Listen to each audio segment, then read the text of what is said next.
Hello guys, welcome to all of you on my YouTube channel Teresa's vision.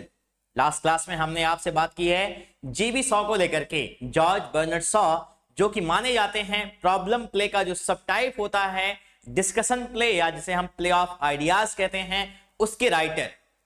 और उन्होंने अपने pledge में उस समय जो भी कंटेम्प्ररी इश्यूज थे, चाहे वो ठीक है प्रोस्टिट्यूशन के बिजनेस को लेकर के बातें हों या विमेन की सिचुएशन क्या है उस समय के टाइम में, और भी बहुत सारी चीजों को उन्होंने अपने प्लेज में डिपिक्ट किया। और जीबी सॉ जाने जाते हैं किस चीज को लेकर के कि वो एक प्रोपेगेंडिस्ट भी थे। जीबी सॉ ने अपने प्लेज में एक ऐसी सिचुएशन क्रिएट की जहां पर क्या है कि उन्होंने अपना एक माउथ पीस कैरेक्टर बनाया, और वो माउथ पीस कैरेक्टर क्या करता है कि जीबी सॉ के आइडियाज को उनके प्ले में ठीक है दिखाता है। वो आर्म्स एंड द मैन में ब्लेंडसली हो सकता है, वो सेंट जोन में सेंट जोन हो सकती है, वो कैंडिडा में कैंडिडा हो सकती है। इसी तरीके से उन्होंने अपने प्लेज में ऐसे कैरेक्टर्स को रखा हुआ है।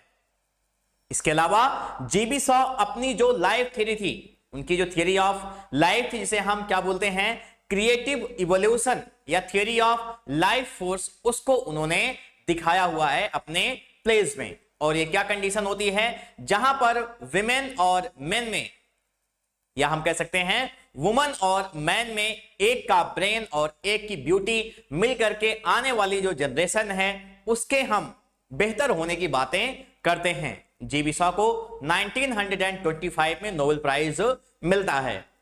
अपनी आज की वीडियो में हम लेकर के आए हैं कुछ और ऑथर्स को जो कि उस समय के प्लेराइट्स थे। ये सैमुअल बेकेट हैं यहां पर हमने और भी जो है कई सारे ऑथर्स को चुना हुआ है। और यहां पर जो ऑथर्स हैं वो स्पेशली जुड़े हुए हैं, या आप कह सकते हैं थिएटर ऑफ द एब्सर्ड से या किसी दूसरे मूवमेंट से। थिएटर ऑफ द एब्सर्ड जो कि मार्टिन एस्लिन मूवमेंट लेकर के आते हैं, जो इस टर्म को कॉइन किया। और मैं आपसे बात कर चुका हूं अपनी एक वीडियो में कि थिएटर ऑफ द एब्सर्ड का मतलब क्या होता है।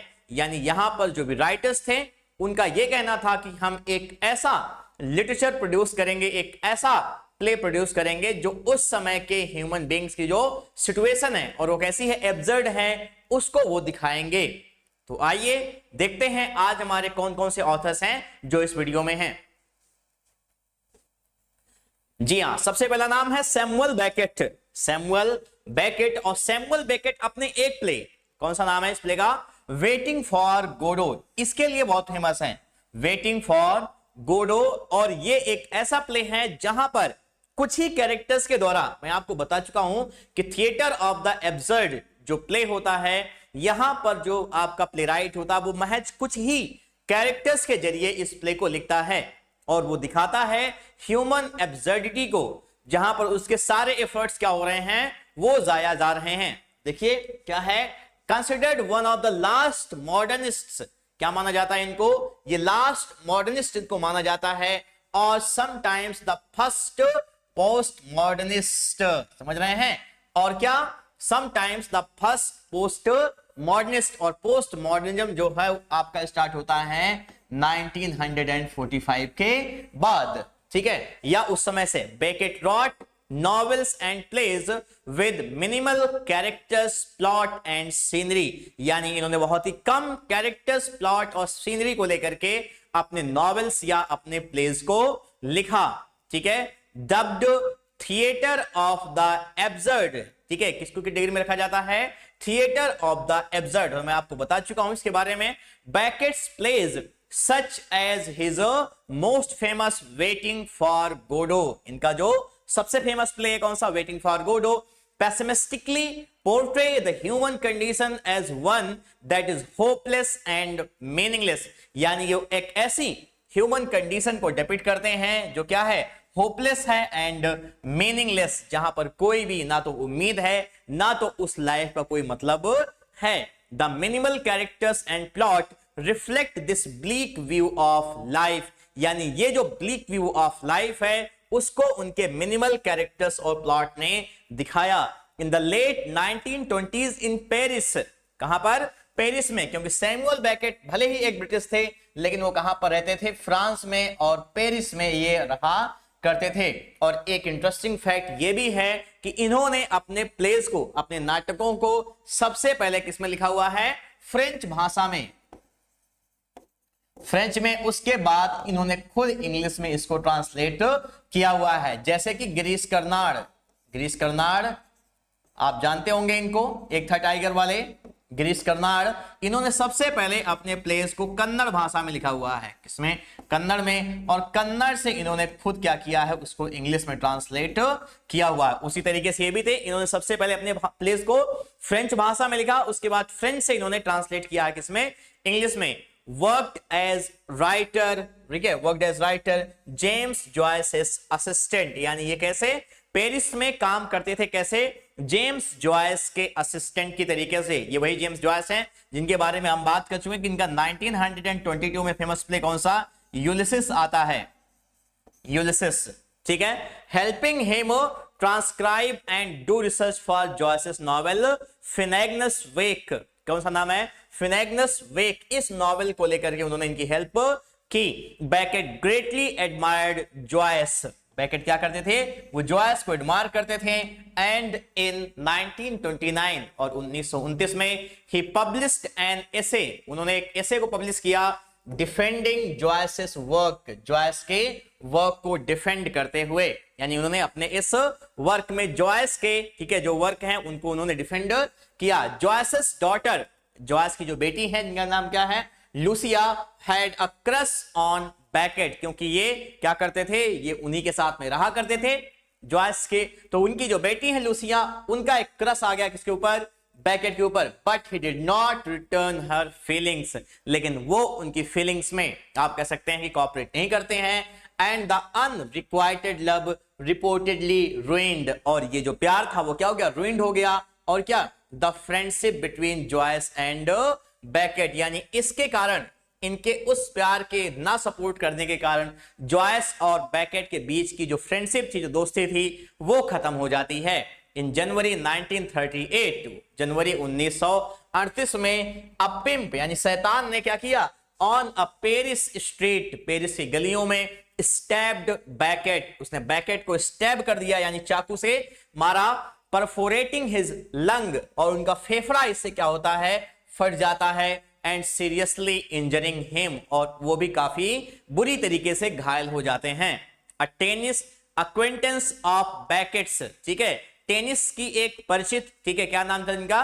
बैकेट के परिचित की हैं, कौन है? सुजैन, आप ये नाम देख लीजिए, डेकेवॉ, ठीक है, ड्यूम्सनिल, सुजैन डेकेवॉ, ठीक है, ड्यूम्सनिल हर्ड अबाउट द अटैक, उन्होंने इस हमले के बारे में सुना। एंड विजिटेड बैकेट, और बैकेट को विजिट करती हैं रेगुलरली इन द हॉस्पिटल। कहां पर?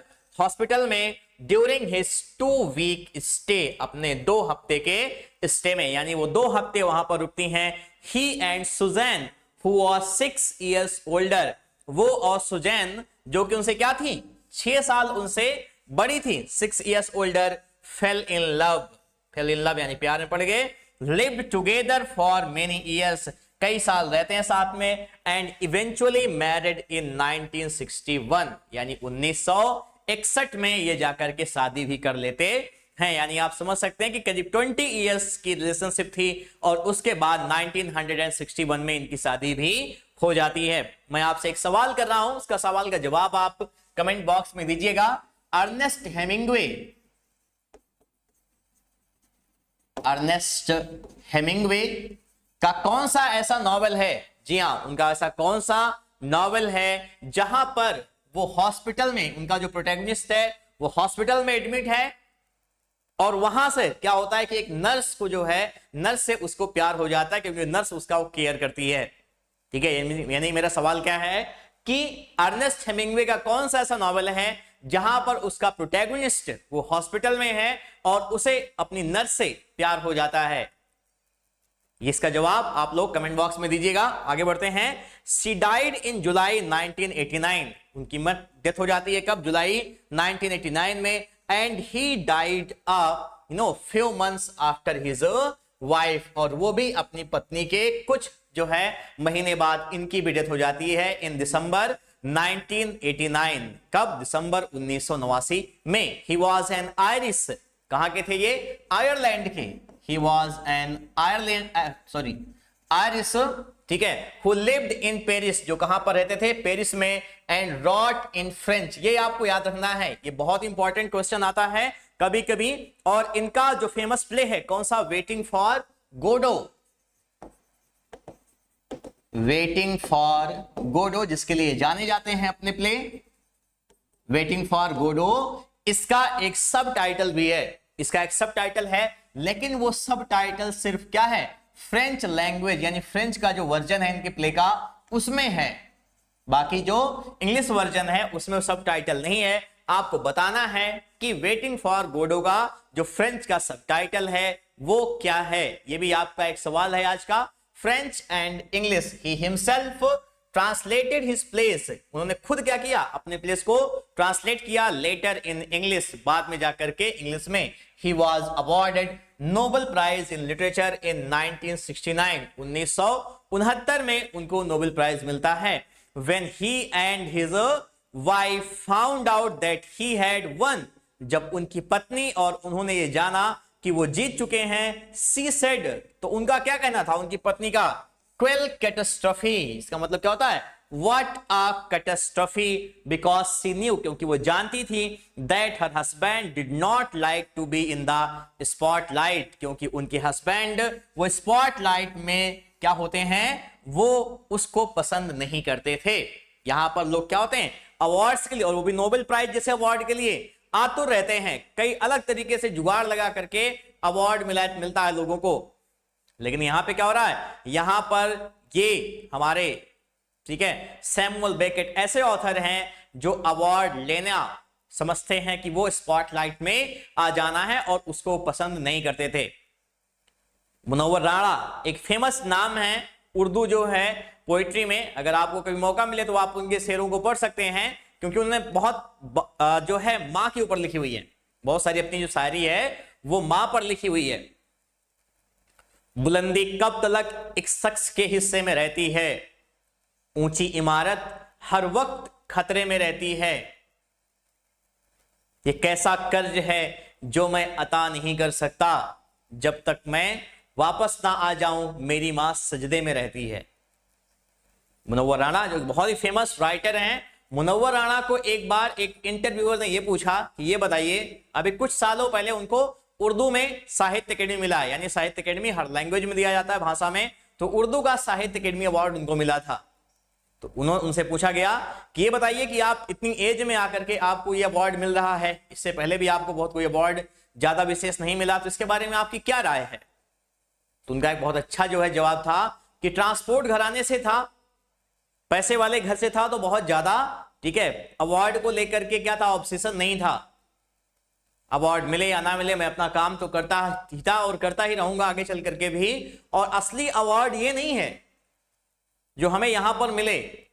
सच्ची दौलत जो है वो ये कमाता है इंसान कि जब, उन्होंने बताया कि जब मैं मरूंगा और मरने के बाद जब मेरे बारे में लोग सुनेंगे कि क्या हुआ है कि आज मुनव्वर राणा नहीं रहा, और वो भोजन पर बैठे रहेंगे और अपनी थाली जो है पीछे सरका देंगे कि वो इस दुख से इतना ग्रसित हैं कि आज वो भोजन करने की भी हिम्मत नहीं कर पा रहे हैं। या कल को मेरे जो है, जब मेरी डेथ हो ही जाती होती है, तो मेरे जनाजे में कितने लोग आते हैं, और जो लोग आते हैं उनमें से कितनों की आंखों में आंसू हैं, और वो आंसू कितने सच्चे हैं। ये बातें अगर होती हैं तो मैं मानूंगा कि वास्तव में मुझे जिंदगी ने अवार्ड दे दिया है।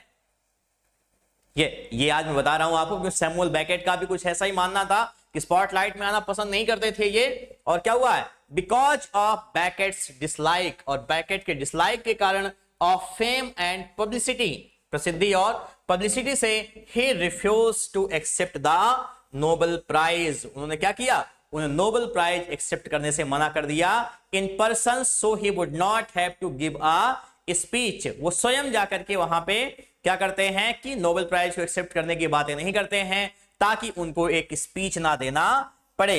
बेकेट्स publisher accepted the award, Beckett के जो पब्लिशर हैं, प्रकाशक, उन्होंने इस अवार्ड को एक्सेप्ट किया ऑन बेकेट्स बिहाफ, ठीक है, बेकेट्स के तरफ से।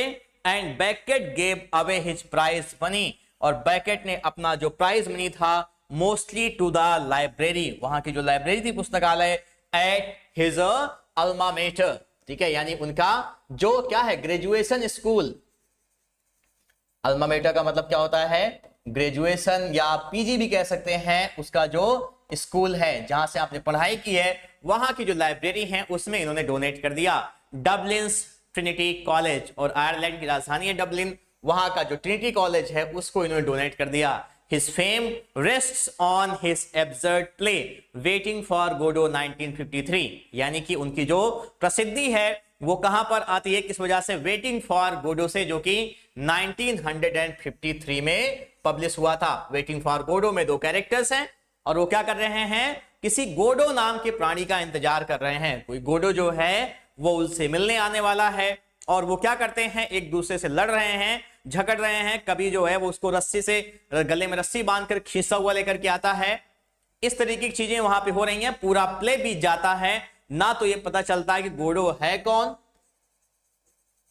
और ना ही गोडो आता है। पूरा प्ले पूरा बीत जाता है, ठीक है। एक फेमस मूवी है जाने तू या जाने ना,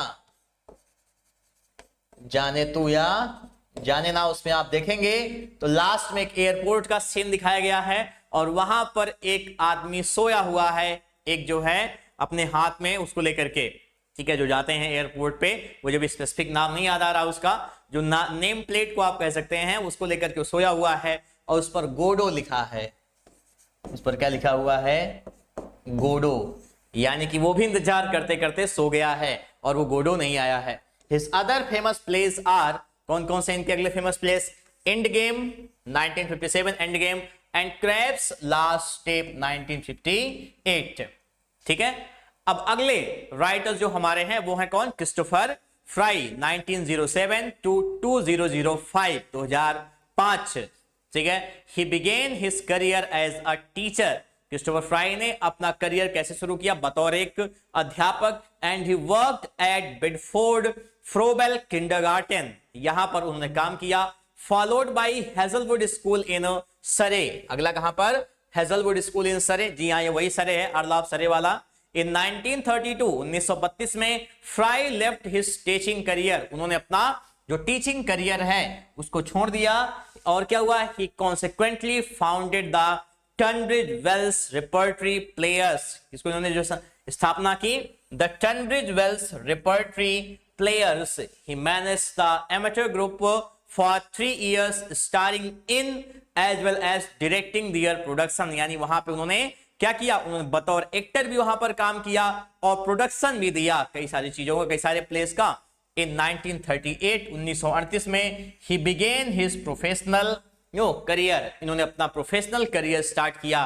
his career began due to the vicar of Steyning commissioning, ठीक है। Fry to write a play about local saint, यानी इनका जो करियर है वो शुरुआत होता है किसके, जो विकार ऑफ स्टेइंग होते हैं, स्टेनिंग होते हैं, वो इनको कमीशन करते हैं कि वो एक प्ले को, एक नाटक को लिखें अबाउट लोकल सेंट, एक स्थानीय सेंट के ऊपर। द प्रोडक्शन प्लेड इन 1950, और ये जो प्रोडक्शन है वो इसकी जो है कब इसका मंचन होता है, 1950 में, starring Richard Burton in his first starring role, और रिचर्ड बर्टन जो हैं वो अपना रोल यहीं से स्टार्ट करते हैं, ठीक है। Christopher Fry received another commission to write a play in 1939, उनको फिर से 1939 में एक कमीशन मिलता है प्ले को लिखने का। T S. Eliot the poet saw the production, उन्होंने इस प्रोडक्शन को देखा and he became a long time friend of Fry, और वो फ्राई के एक हमेशा के दोस्त बन गए। इन 1948, 1948 में हिज प्रोडक्शन, इनका प्रोडक्शन कौन सा, the lady is not for burning, बहुत ही फेमस प्ले है, lady is not for burning, debuted at the Arts Theatre in London, कहां पे डेब्यू होता है, art theatres in London. Due to its popularity it move to the West End, ठीक है, वो कहां मूवते हैं, West End, where it played for 9 months, जहां पर वो 9 महीने तक ये चलता है। It then went to Broadway in 1950, इसके बाद वो कहां पे हुआ, Broadway in 1950। Christopher Fry wrote many more popular plays and he also concentrated on translation, उन्होंने ट्रांसलेशन पे भी कंसंट्रेट किया। फॉर ओवर अ डिकेड, कई सारे दशकों तक। Several of Fry's productions have played since his death. These include The Ladies Not for Burning and Ring Round the Moon. यानी कई सारे ऐसे प्लेज हैं जो उनकी डेथ के बाद भी क्या होते रहे, वो प्ले उनका मंचन होता रहा, परफॉर्म होते रहे वो, और ये उसमें से हैं the ladies not for burning and ring round the moon. चलिए अगले हमारे प्ले राइट कौन से हैं? जॉन ऑब्सबॉर्न। जॉन ऑब्सबॉर्न एक ऐसे प्ले राइट जिन्होंने एक रियलिस्टिक ड्रामा का जो दौर था, रियलिस्टिक ड्रामा, और उसमें भी किचन सिंक रियलिटी को ले आना। किस टाइप की? किचन सिंक जो रियलिटी है उस टाइप के प्ले को इन्होंने क्या किया? प्रोड्यूस किया। और उसी में से ही the concept of angry young man, जी हां, ये वही एंग्री यंग मैन है जो हमारे बॉलीवुड में अमिताभ बच्चन साहब को जो बताया जाता है एंग्री यंग मैन का जो कॉन्सेप्ट है, came from Osborne famous play Look Back in Anger 1956, 1956 में जो कि परफॉर्म होता है। लुक बैक इन एंगर एक कहानी है एक ऐसे आदमी की जो कि क्या है? यूनिवर्सिटी ग्रेजुएट है, यूनिवर्सिटी वो ग्रेजुएट है, लेकिन इसके बावजूद वो मिठाई की दुकान चला रहा है, मिठाई की दुकान चला रहा है, और इसका गुस्सा वो बार बार अपनी पत्नी के ऊपर निकालता है। समझ रहे हैं? ये प्ले उस टाइम पर लिखा जा रहा है जब इंग्लैंड के पास एटॉमिक वीपन की कैपेसिटी आ चुकी थी, यानी वो सफल हो गए थे परमाणु बम विकसित करने में, लेकिन इसके बावजूद वो हाइड्रोजन बम को डेवलप करने में लगे हुए थे, और वो नहीं देख रहे थे कि उनकी जनता की स्थिति क्या है, वो किस तरीके से अनएम्प्लॉयमेंट, बेरोजगारी, भूखमरी, इन सब चीजों के साथ में है। और वहां पर हम क्या कर रहे हैं? हम अपनी, ठीक है, जो डिफेंस पावर है उसको हम बढ़ाने की कोशिश में लगे हुए हैं। तो ये प्ले उसी में आया, लुक बैक इन एंगर, जो दिखाता है उस चीज को लेकर के। The play socked it's first audiences, यानी जब प्ले पहली बार ये होता है, परफॉर्म होता है, तो इसने अपने ऑडियंस को शॉक कर दिया with its theme and technique. किसकी वजह से? अपने थीम और टेक्निक की वजह से, कि इस तरीके की चीजें अभी तक तो हुई ही नहीं थी। वहां पे एक आदमी है और वो क्या कर रहा है? अपनी पत्नी को बार बार उससे लड़ाई कर रहा है, झगड़ रहा है, क्योंकि वो एक उससे ऑब्जेक्टिव कोरिलेटिव की तरीके से देख रहा है कि उसका गुस्सा वो उसके ऊपर निकाल सके। His next play stage eight the Royal Court was the entertainer. इनका अगला जो प्ले था वो कौन सा होता है? The entertainer. After Laurence Olivier had commissioned Osborne to write a play for him, यानी लॉरेंस ओलिवियर ने जब इनको क्या किया? कमीशन किया कि वो उनके लिए एक प्ले को लिखें। Osborne's third play at the Royal Court was, ठीक है, इनका तीसरा प्ले, ठीक है, जो किसके पे रॉयल कोर्ट पे था, वो कौन था? Was Epitaph for George Dillon. Epitaph for George Dillon 1958. All three Royal Court productions proved successful and established Osborne as a writer for stage, यानी इनको सक्सेसफुल राइटर की तरीके से स्टेज पर ले आते हैं, टेलीविजन एंड फिल्म, और ना केवल किस पे, ठीक है, एक स्टेज के राइटर के लिए, बल्कि टेलीविजन और फिल्म में भी ये इनको लिया जाता है, इनके प्लेस को अडॉप्ट किया जाता है। हिज नेक्स्ट प्रोडक्शन, उनका अगला play a West End musical, कौन सा? अ वेस्ट एंड म्यूजिकल, इसका नाम क्या है? The World of Paul Slickey 1959 was a flop। ये क्या था? एक फ्लॉप था। Luther 1961 proved to be a critical and commercial success। ये कमर्शियल और क्रिटिकल सक्सेस था। Other place included evidence 1964। अन्य जो प्लेस हैं उसमें कौन कौन से हैं? Evidence 1964 and a patriot for me, जो कि आया 1965 में। His plays are based on social realism and deal with kitchen sink reality. वही बात जो मैंने आपसे की है, कैसी? किचन सिंक रियलिटी, यानी कि जो कैसे डोमेस्टिक थीम को रखा इन्होंने, डोमेस्टिक थीम्स को ऑफ द मिडिल क्लास, किसको लेकर के? मिडिल क्लास की जो प्रॉब्लम्स हैं उनको इन्होंने दिखाया, उनकी जो रियलिटी थी उसके बारे में इन्होंने बातें की है। जी हाँ, बढ़ते हैं अपने अगले राइटर पे, और वो है Harold Pinter. Harold Pinter Samuel Beckett की तरीके से ही किस ड्रामा के टाइप को लिखते हैं? जी हाँ, तो ये वही है, theatre of the absurd. Theatre of the absurd he was a British playwright, ठीक है, वो क्या थे, एक ब्रिटिश प्लेराइट थे, screen writer, director and actor. क्या क्या हैं, ब्रिटिश प्लेराइट हैं, स्क्रीन राइटर, डायरेक्टर और actor. A Nobel prize winner, Nobel prize winner भी हैं। Pinter was one of the most influential modern British dramatist. Pinter क्या थे, most influential modern British dramatist with a writing career that span more than 50 years. कितना, more than 50 years, 50 साल से भी ज्यादा इनका क्या होता है, करियर ऐसा चलता है। बता दूं आपको, पेंटर के जो प्लेज हैं वो कहे जाते हैं किसको लेकर के, उनके जो प्लेज हैं उनका एक स्पेसिफिक नाम है, कैटेगरी है, उनको हम बोलते हैं क्या, comedy of menace. Comedy of menace, जहां पर क्या है, where there is the threat of death, जहां पर किसकी है, डेथ की थ्रेट है। अगर हम बात करें इनके फेमस प्ले, इसका नाम क्या है, द बर्थडे पार्टी।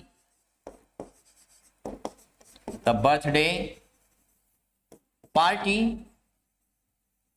हम पाते हैं कि उस प्ले का जो मेन आप कह सकते हैं कैरेक्टर है वो कौन है, स्टैनली। स्टैनली एक जगह पे रह रहा है और क्या हो रहा है कि वहां पर जो मेग हैं, जो उसकी आप कह सकते हैं लैंडलॉर्ड की जो वाइफ हैं, वो उसको बहुत प्यार करती हैं, आप कह सकते हैं प्यार करती हैं, और उनका प्यार कुछ अजीब तरीके से है। कभी उनके बिहेवियर में एक अजीब सी जो है चीज दिखाई पड़ती है, यानी कि वो जो है, क्योंकि बहुत सारी चीजें जो हैं एब्सर्ड थिएटर में वो आपको वैसे दिखाई नहीं पड़ती हैं। यहाँ पे क्या होता है, मेग जो है वो खाना लेकर के, खाना क्या कह सकते हैं, नाश्ता लेकर के वो जाती हैं, कॉर्नफ्लेक्स हमेशा बनाती हैं इनके लिए, स्टैनली के लिए, और ऊपर लेके जाती हैं तो वहां पे अजीबोगरीब आवाज आती है। ऐसा लग रहा है कि वहां पर मेग और स्टैनली के बीच में कुछ चल रहा है, और जब वो नीचे उतर रही होती हैं तो अपने बालों को सही करते हुए आती हैं नीचे। अब यहां पे क्या है, बर्थडे पार्टी, और ये स्टैनली वहां पे रह रहा होता है, अनजान है वो कहां से आया हुआ है, ठीक है, क्या उसका पर्पज है, बहुत दिनों से वो यहां पर है और वो नहीं चाहता कि कोई भी इंसान उसे डिस्टर्ब करे बिल्कुल भी, और वहां पे आइसोलेशन में एकदम तरीके से रह रहा है। तभी दो इंसान, ठीक है, दो आदमी जिनका नाम क्या होता है, गोल्डबर्ग और मैकेन वहां पर आ जाते हैं।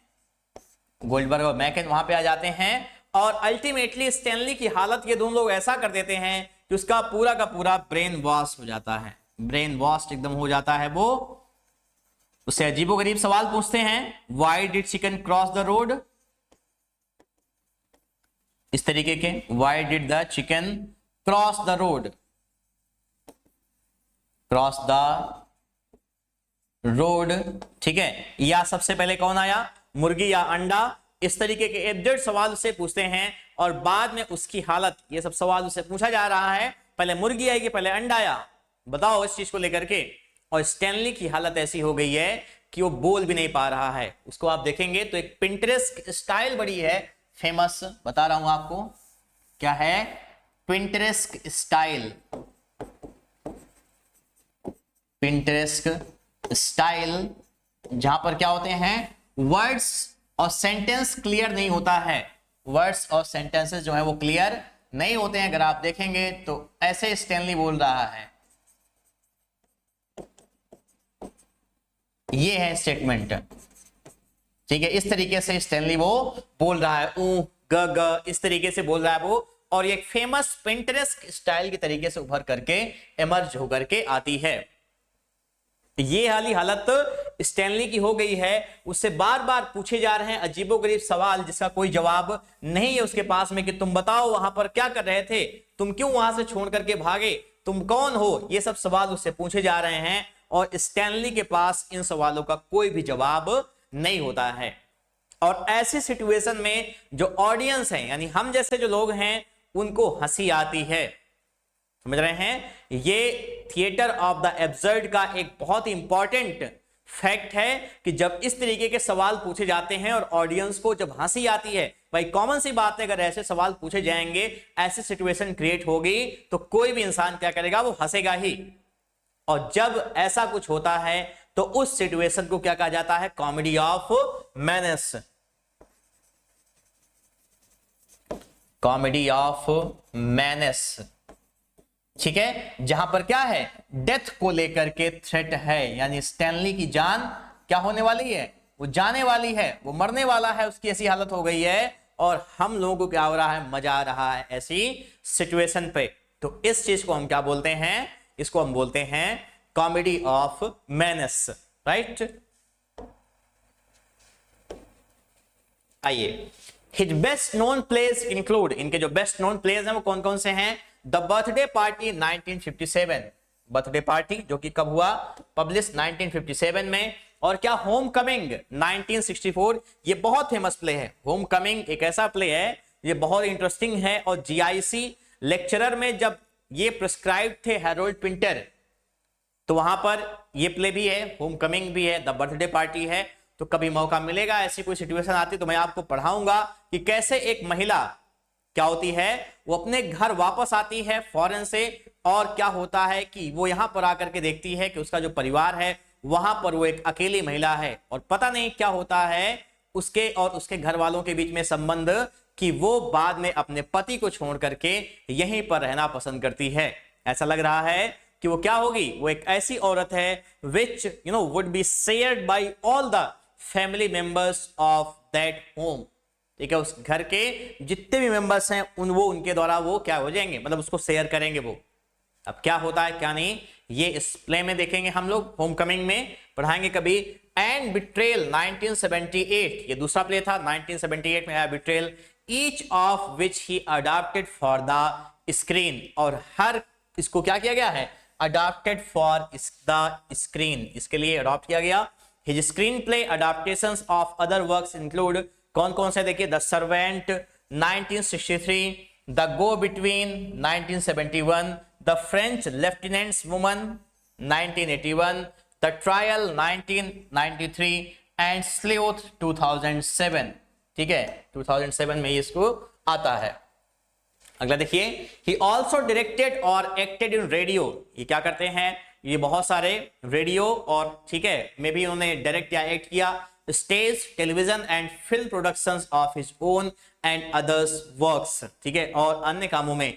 Pinter was born and raised in Hackney East London, कहां पर पैदा हुए थे, ठीक है, born and raised in Hackney East London में, and educated at Hackney Downs school, और हैकनी डाउन्स स्कूल में एजुकेशन इनको मिलती है। He was a sprinter and keen cricket player, यानी आप देख सकते हैं स्प्रिंटर दौड़ने वाले धावक थे, एंड कीन क्रिकेट प्लेयर, और वो क्रिकेट प्लेयर भी थे। Acting in school of place and writing poetry, ठीक है, स्कूल प्लेस में एक्टिंग करते हुए एंड राइटिंग पोएट्री, पोएट्री को लिखते हुए।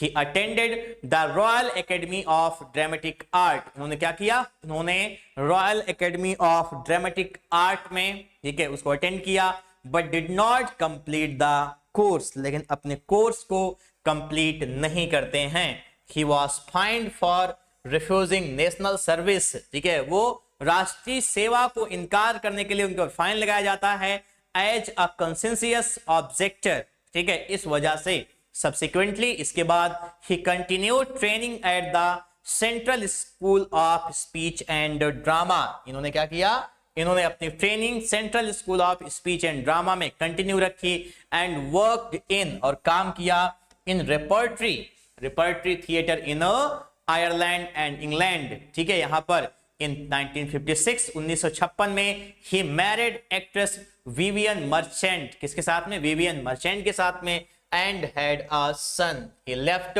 Merchant in 1975. 1975 में ये मर्चेंट को छोड़ देते हैं, and married another lady Antonia Fraser.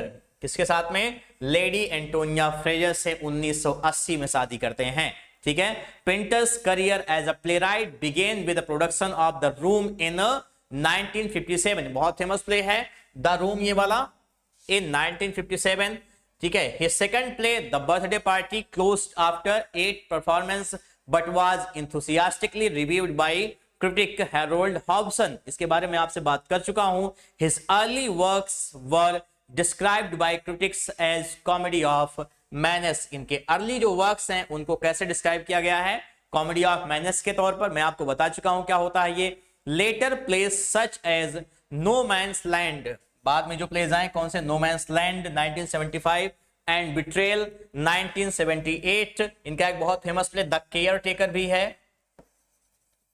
कौन सा है, caretaker became known as memory plays. ठीक है, ये कैसे मेमोरी प्लेस के बतौर जाने जाते हैं। और एक बहुत फेमस मेमोरी प्ले है कौन सा, द ग्लास मेनाजरी। आप लोगों को बताना है द ग्लास मेनाजरी के राइटर कौन है, ये होमवर्क है आपका। कमेंट बॉक्स में आप बताइएगा द ग्लास मेनाजरी किसने लिखा हुआ है। और आगे देखिए, ही appeared as an actor in productions of his own work on radio and film and directed nearly 50 productions for stage, theater and screen. Pinter received the Nobel Prize in Literature in 2005 and the French Légion d'honneur in 2007. ठीक है, और कहां पर 2007 में इनको एक दूसरे award से फ्रेंच लीजियन d'honneur से सम्मानित किया जाता है। Despite frail health after being diagnosed with esophageal cancer, अब जो भी होता हो esophageal cancer, in December 2001 painter continued to act on stage and screen। यानी इसके बावजूद भी पेंटर क्या करते रहे, वो स्टेज और स्क्रीन पर एक्टिंग करते रहे। Last performing the title role of Samuel Beckett's one act monologue Krapp's Last Tape. यानी सैमुअल बेकेट का जो प्ले है वन एक्ट मोनोलॉग, कौन सा है, क्रैप्स लास्ट टेप, इसमें वो परफॉर्म कर रहे थे for the 15th anniversary season. इसको लेकर के 15th anniversary season of the Royal Court Theatre, Royal Court Theatre in October 2006, October 2006 में। He died from liver cancer, वही जो इसकी पहले बात हुई थी, ऑन 20th दिसंबर 2008। यानी 2008 को 24 दिसंबर को इनकी डेथ हो जाती है। और किस वजह से, ठीक है, कैंसर, और वही कौन सा, लिवर कैंसर की इनकी वजह से, लिवर कैंसर की वजह से इनकी डेथ हो जाती है। ठीक है, तो ये थी हमारी आज की वीडियो जिस पर हमने आपसे बात की कुछ, ठीक है, प्लेराइट्स को लेकर के, Samuel Beckett, John Osborne, Harold Pinter, Christopher Fry, ऐसे ऑथर्स को लेकर के हमने आज इसमें डिस्कशन किया हुआ है। मेरी अगली जो वीडियो होगी वो प्रिस्क्राइब्ड है, वो जो है किसके ऊपर बनी है, वो है जॉन गाल्सवर्दी। ठीक है, जॉन गाल्सवर्दी मैंने सेपरेटली उनको रखा हुआ है, कारण ये है क्योंकि वो टीजीटी, यूपी टीजीटी में प्रिस्क्राइब्ड हैं, तो हम उनके बारे में थोड़ा सा स्पेशली बात करेंगे, जॉन गाल्सवर्दी, और अगली वीडियो इन्हीं के ऊपर होगी। ठीक है, और इस एक वीडियो के बाद में, जॉन गाल्सवर्दी के बाद में शुरू हो जाएगी आप सबकी बहुत, ठीक है, जिसको लेकर के डिमांड रही है मुझसे कि हाँ सर वेस्टलैंड पढ़ा दीजिए, और वेस्टलैंड महज बस एक दिन के बाद आपका स्टार्ट हो जाएगा। ठीक है, एक जो है अगली वीडियो वो जॉन गाल्सवर्दी के ऊपर होगी, उसके बाद द वेस्टलैंड को हम स्टार्ट करेंगे। ठीक है, तो thank you so much for watching, have a good day. ये वीडियो कैसी लगी आप लोग अपने लाइक और कमेंट के जरिए जरूर बताइएगा। ठीक है।